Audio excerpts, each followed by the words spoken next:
여러분 안녕하세요, 함쌤입니다. 요즘 많은 부동산 뉴스들이 나오고 있죠. 특히나 주택시장, 아파트 시장이 하락기를 계속 이어질 것인지 아니면 상승 반전을 할 것인지 여러 가지 뉴스들이 나오고 있습니다. 제가 여러분들한테 계속 얘기 드렸었죠. 향후 3, 4년 동안은 주택시장의 하락기는 어쩔 수 없이 이어질 것이다. 여러 가지 이유 때문에라도. 근데 주변에 많은 분들이 계속 물어봅니다. 아파트 언제 사야 돼요? 내년에는 괜찮을까요? 하도 물어보는 분들이 많아서 제가 그냥 딱 알려드리겠습니다. 시기는 정확하게 3, 4년 후가 될지 4, 5년 후가 될지 예상을 하기는 조금 어렵지만은 그쯤으로 보시면 될 것 같고요.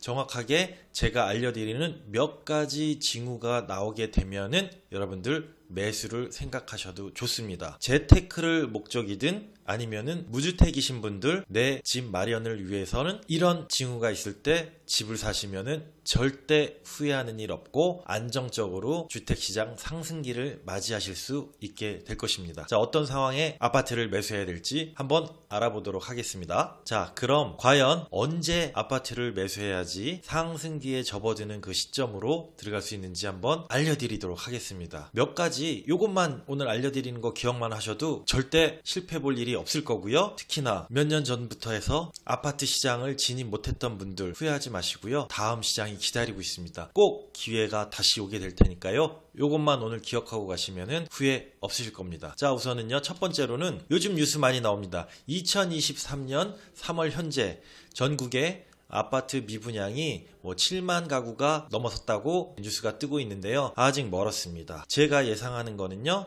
첫 번째, 전국의 미분양, 그것도 악성 미분양이 많다라는 뉴스가 계속 나오는 시점이 부동산 주택시장 하락기 완전 바닥이라고 보시면은 어느 정도 예상이 맞습니다.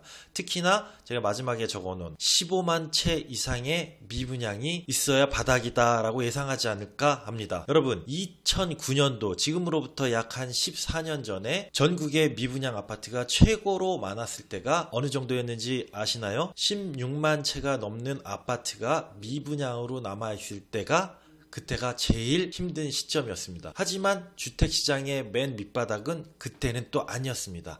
거의 하락기 정점으로 치닫고 있을 때였죠. 그래서 이 악성 미분양 소식이 아주 많고 이게 좀 해소되는 그 시점이 상승 시점인 중에 하나라고 알고 계시면 되겠습니다. 자, 두 번째, 미분양이 많이 쌓이다 보면은 여기저기서 지금도 그런 뉴스가 나오고 있지만 분양가 대비 2억, 3억, 최소한 많게는 4, 5억까지 할인 분양 소식들이 나올 텐데요. 그렇게 할인 분양 소식이 나올 때도 많은 사람들이 크게 반응을 안 할 때가 올 겁니다. 그때가 여러분들이 매수 시점으로 잡기에 괜찮은 시점일 거다라고 상황을 보시면은 틀림없이 맞게 될 겁니다. 여러분, 웬만한 할인 분양에 지금 같은 시점에는 많이 매수가가 올라갔다가 2, 3억, 3, 4억, 4, 5억 떨어졌다 그래서 많이 떨어진 것 같지만은요, 아직까지 바닥을 알리기에는 더 내려가야 된다는 게 모든 전문가들의 예상이고요. 제 예상도 그렇습니다. 나중에 이런 할인 분양 소식에도 많은 사람들이 이제 그냥 할인 분양 점점 더 크게 시작하는구나 정도로 생각할 때쯤에 매수를 한번 생각해 볼 필요가 있다는 거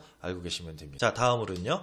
무주택자분들, 지난 주택시장 상승기에 내 집 마련을 못하셔서 너무나 아쉬웠던 분들 자책하지 마시고 아쉬워하지 마십시오. 몇 년 뒤에 또다시 기회가 오고요. 보통 10년 만에 한 번 오는 기회들이 오게 되니까요. 이번엔 그 기회를 놓치지 마십시오. 오히려 올해, 내년 해서 섣불리 저는 지금 아파트 시장에 들어가는 거 권하지 않습니다. 제발 꾹 그 마음 누르고 참으셔야 됩니다. 아셨죠?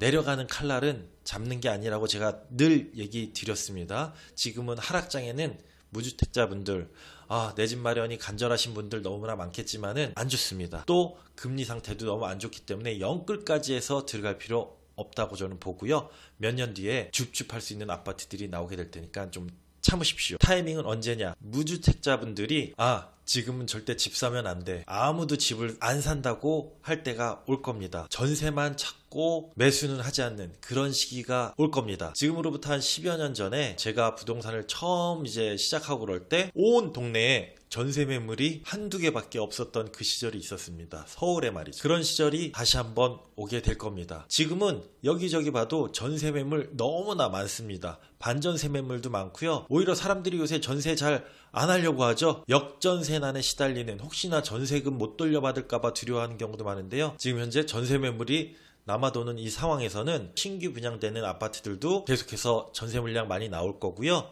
한 2, 3년 전에 분양 완판이 됐던 매물들 거의 다 갭 투자자들이 매수했던 물건들이기 때문에 전세 물량 엄청나게 쏟아질 겁니다. 하락기에 전세 매물까지 많이 나오고 전세가도 많이 내려가는 상황에서 아직은 아닙니다. 절대 사람들이 전세 매물도 줄어들면서 매수를 안 하고 전세만 찾을 때까지 그 타이밍을 조금 보셔야 됩니다. 아셨죠? 네 번째, 마지막입니다. 요거 꼭 기억하십시오. 주담대, 주택담보대출이 최소한 저는 2% 미만이 될 때가 아무래도 한 상승기 시점이 되지 않을까 합니다. 솔직히 저는요, 주택담보대출이 1% 미만짜리까지 떨어졌을 때가 거의 최고 바닥일 거라고 저는 예상을 합니다. 요즘 들어서 주담대가 많이 올라갔다가 요새 특례보금자리론이 나오죠. 하지만 특례보금자리론도 4%대의 금리입니다. 만만치 않은 금리입니다. 솔직히 뭐 3, 4억, 4, 5억의 대출을 특례보금자리론으로 했을 때도 매월 내는 원리금 합산이 작지만은 않습니다. 그렇기 때문에 아파트 시장 맨 바닥에서 상승기를 앞둔 상황에서는 주담대가 2% 미만에 시작된다고 보시면 되고요. 기준금리는 거의 제로금리까지 떨어질 거를 예상하시면 됩니다. 그때가 매수 시작해야 되는 타이밍이라고 생각하시면 아주 쉽게 이해하실 수 있습니다. 아셨죠? 자, 이 네 가지만 기억하시더라도 이 네 가지가 다 해당되면은 진짜 이제는 아파트 시장을 한번 들어가 봐야 되겠구나 하는 타이밍이 됐다라는 거 여러분들 꼭 기억하시고요. 1, 2년 내에는 이런 상황 안 올 겁니다. 최소한 3, 4년 이후에 이런 상황 저는 예상을 하고 있고요. 그때까지 조금만 기다리십시오. 기다리면 다 기회가 오게 돼 있습니다. 그 기회가 왔을 때 꼭 기억하고 계셨다가 잡는 분들이 승자가 되는 겁니다. 아셨죠? 자, 지금 상황에서 집을 사야 되나 아파트를 사야 되나 말아야 되나 고민하지 마시고요. 요 내용 하나만 꼭 기억하고 가시면 될 것 같습니다. 아셨죠? 네, 다음 시간에 다시 뵙겠습니다.